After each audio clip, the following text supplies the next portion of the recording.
isolado, né, geograficamente, pessoa aqui da cidade. Um quadrinho, a primeira reação do pessoal era, caramba, tem quadrinho em Manaus? As pessoas... Cara, oficialmente comecei a produzir quadrinho em 2015, quando eu fiz um quadrinho institucional, né, para a prefeitura, que foi a História de Manaus. Só que na realidade, desde os anos 90, que eu comecei a esboçar roteiro. Teve uma história interessante que eu já lia quadrinho, comecei com todo mundo lendo Disney, Mônica, depois passei por super-heróis. E aí nos anos 90 teve aquele boom, né, no mercado editorial brasileiro, que foram as revistas da Vertigo, né?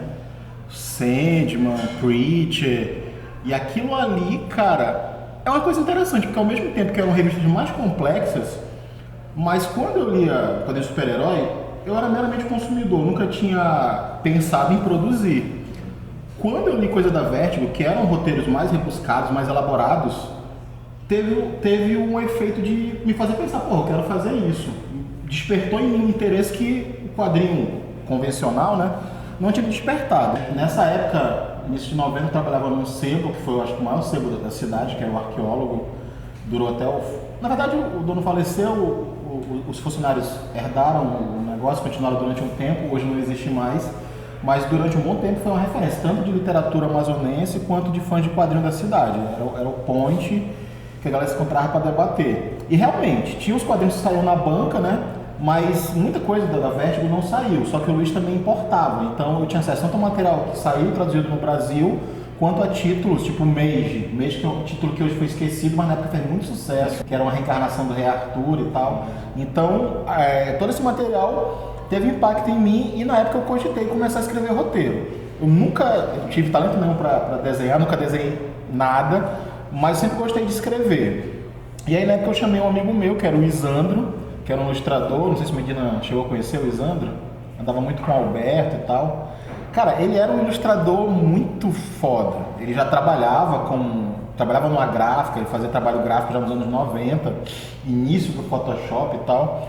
E ele já era ilustrador naquela época. E eu conversei com ele para a ideia que eu tinha, que era um quadrinho de terror que se passava em Manaus, bem na pegada da Vertigo. Era um cara que era completamente cético e ele, jovem, tipo uns 25 anos, ele vivia de dar golpe. Ia tarô, fazia mapa astral e tal, só que ele era completamente cético, fazia pela grana, para pegar mulher e tal. E aí ele descobriu que ele tinha uma origem mística e tal, e aí ele começava o quadrinho com esse dilema dele. O cara, pô, não acredita em nada, de repente, pô, toda essa babaquice na cabeça dele, né, é verdade, existe. E a gente começava a trabalhar esse lance. E aí tinham criaturas místicas e tal. E o Isandro era um cara também que lia muito e tal, né, porque ele estava muito interessado por cabala. E aí eu falei, olha, vão aparecer as criaturas místicas, logo de cara ele vai encontrar com os anjos, os demônios. Aí ele falou, pô, não vou fazer aquela coisa clichê não. Demônio com asa de morcego, anjo com asa de pombo e tal. Ele estava lendo cabala e começou a pesquisar como é que era no imaginário judaico-cristão, como é que eram essas criaturas. E aí começaram a sair uns anjos e demônio estilo babilônico e tal, tipo, os anjos tinham corpo de touro, com cabeça de leão e tal.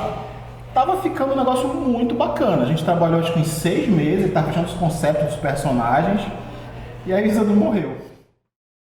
Isso foi em 92, 93. E aí foi um balde de água fria, né? Encadernei, guardei os roteiros que eu tava fazendo, os esboços, e fui trabalhar, passei por vários lugares, saí do Arqueólogo, trabalhei no Banco do Brasil, trabalhei no IBGE. 2015, eu estava trabalhando em produção cultural, e aí a prefeitura queria fazer um quadrinho contando a história da cidade. E aí eu falei, pô, vou voltar a escrever. E aí em 2015 foi quando eu voltei, esse ato de, 20 anos, voltei a trabalhar com roteiro. E eu, particularmente, como só escrevo, eu dependo muito dos outros artistas, né? Porque eu faço a ideia, faço o rabisco, mas quando o ilustrador vai entrar a contribuição dele, muda muitas vezes a obra. Nesse ponto, eu sou bem aberto. Eu gosto muito do trabalho do Alamur, mas o Alamur trabalha, ele já tem ideia, já passa para o ilustrador está ali meio refém, tem que fazer o que ele faz. Eu já gosto de um estilo mais solto. Eu dou a ideia para o ilustrador, se o ilustrador quiser colaborar.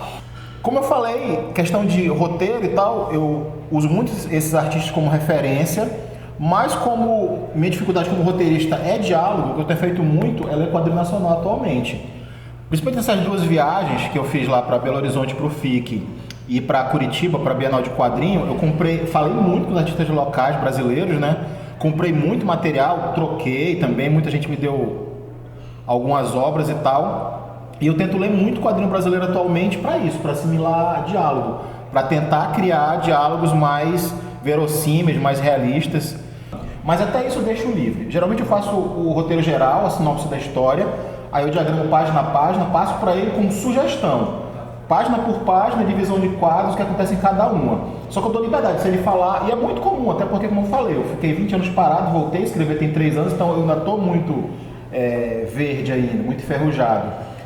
Então, por exemplo, o Romas, a gente já fez algumas coisas juntos, o Romas eu dou total liberdade, eu chego para ele com a ideia da página e falo, não, cara, eu vou rediagramar porque fica melhor, em vez de 5 quadros, fazer com 6, com 7, e a gente conversa e é bem de boa. Então, o meu método de produção, ele é bem livre, assim, eu abro bastante espaço para o ilustrador colaborar com a visão dele de como ficaria melhor a história.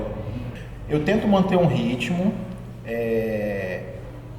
e eu estou desenvolvendo a história, eu sento e eu tento trabalhar pelo menos 2 horas por dia, mas varia.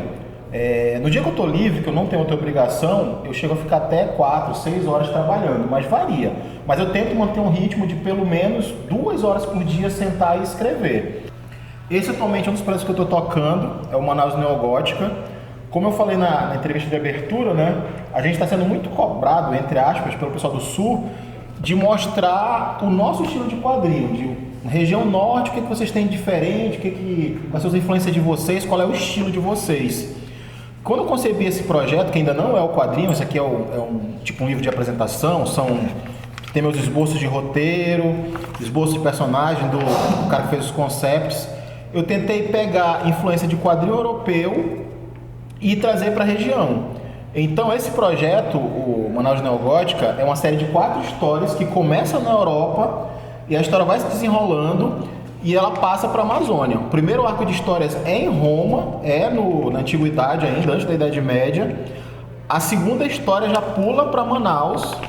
Aliás, tem uma segunda história que é uma continuação dela, ainda é uma transição, final do Império Romano. A terceira história já é em Manaus, já se passa em Manaus e é não a chegada, mas a consolidação do domínio português na região. Fala sobre o Lobo da Almada, que foi o primeiro governador aqui da região, quando ainda não era nem uma província, na época o Brasil era colônia. Tinha a província do Grão-Pará, que era a capitania, e ele foi o primeiro governador da capitania. Depois já pula para Manaus, final do período da borracha, década de 20, a cidade está meio que abandonada e a cidade vira meio que um cenário de terror.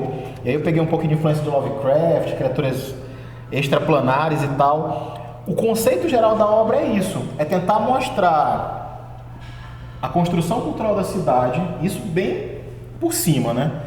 Influência que a gente teve europeia com a mistura local e que deu a cultura atual que nós temos.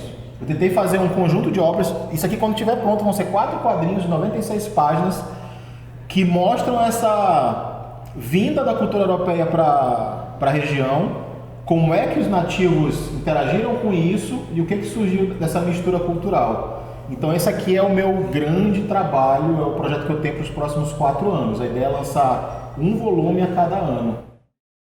Nós temos um projeto para esse ano que é fazer um quadrinho da história da cidade. Aí sim, uma coisa mais técnica, entre aspas, né, com consultoria de historiador da UFAM. E aí esse consultor começou eu mostrei esse projeto para ele e ele falou, pô, cara, se tu quiser fazer uma coisa assim mais pé no chão, com mais dado de pesquisa e tal, eu te ajudo. Então esse projeto aqui tá mudando um pouquinho. Inicialmente ele seria uma coisa assim bem livre, bem solta, fantasia mesmo, com um pezinho na realidade, mas com essa parceria com o Davi Leal, né, que ele é professor de História da UFAM, doutor ele tem um doutorado em História da Cultura Amazônica, eu acho que eu vou fazer uma coisa um pouquinho mais pé no chão, vou ter um pouquinho mais de pesquisa.